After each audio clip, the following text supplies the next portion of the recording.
Son vaxtlarda ölkəmizdə çadır turizminə maraq artıb. İnsanlar istirahət üçün dağlara, ən ucuqa yerlərə üz tuturlar. Azərbaycanda turizmin bu növünün inkişafı üçün bütün lazımi şərait var.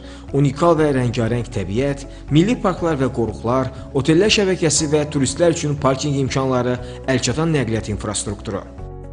Əlavə olaraq biz milli parklarda xüsusilə turist təcrübəsinin formalaşması, məlumatların artırması istiqamətində işlər görmüşük. Hansı ki, ölkənin milli, deməli, Abşeron Milli Parkı və Altağac Milli Parkında bu kimi yüngül turizm infrastrukturu salınmışdır.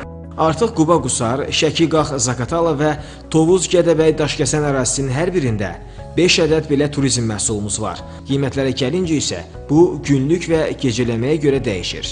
Çadır varsa, bu halda qiymət daha aşağı olur. Burada bələdçi və nəqliyyat xidmətləri ödənilir. Yoxdursa, əlavə onun da ödənişini etmiş olurlar turistlər.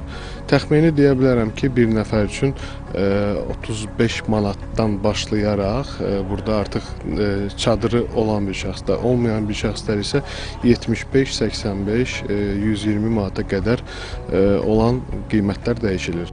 Burada məqsəd təkcə dağa qalxmaq deyil, eyni zamanda dağ kəndlərində də bu turizmi inkişaf etdirməkdir. Hazırda işğaldan azad edilən rayonlarımızın yaşıl turizmi də müəyyən dərəcədə fəaliyyət göstərir. Ekoloji sistemin bütövlüyünü qoruyub saxlamaq prinsipi əsasında ekoturizmin təşviqini daha da genişləndirmək lazımdır. Çünki insanlar təbiətə daha yaxın olurlar. Azərbaycanın füsunkar təbiəti, xüsusən də işğaldan azad olunmuş ərazilərimizdə, Qarabağ bölgəsində, Şuşada, Laçında, Zəngilan, Kəlbəcər, Xankəndə bu istiqamətdə son əlamətlər günlərdə, Novruz bayramında və eyni zamanda yeni il ərəfəsində turist sayı keçən ilə nisbətən daha çoxalmışdır. Çünki orada infrastruktur bərpa olundu, eyni zamanda turizm kompleksləri, otellər inşa olundu və yerli turistlərin ixtiyarına verildi.